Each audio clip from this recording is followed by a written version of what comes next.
Kyn manna ákvarðast af kynlitningum og ég tek það skýrt fram. Ég er hér að tala líffræðilegt kyn, það er að segja hvaða kynlitningar eru til staðar. Það eru til villur í þessum kynlitningum, ég ætla ekki að tala það núna. Ég er ekki að tala kynvitund eða kynhneigð eða neitt í þá veruna, heldur bara hvaða kynlitningar eru til staðar. Þá er það þannig að XX er kona og XY er karl.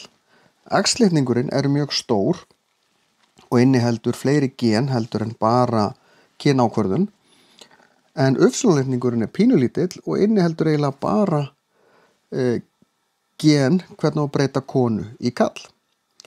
Og ef að kona, sem er þá XX, kona getur ekki verið annað, á barn með karli, þá getum við gert reitatöflu. Þá drögum við stafina niður. Þetta X fer hingað, þetta X fer hingað, þetta X hingað og þetta Y hingað. Síðan ger ég þessar reitatöflur þannig að stafirnir sem eru hérna megin koma fyrst, fara framan í reitina sem liggja hérna niður.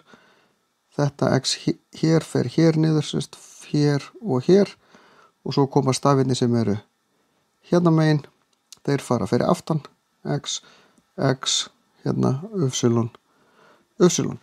Og þá sjáum við að 2 af hverjum 4 reitum er kona, eða XX, það er 50%, og það er eins hjá körlum.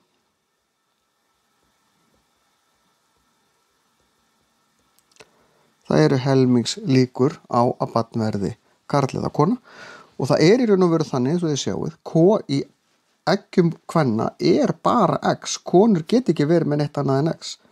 En það er 50-50 hvort að sáðfruman inniheldur X eða Y og það er hvort það er X sáðfruma sem frjóvgar eggið eða Y sáðfruma sem stýrir því að hvaða kyni barnið er.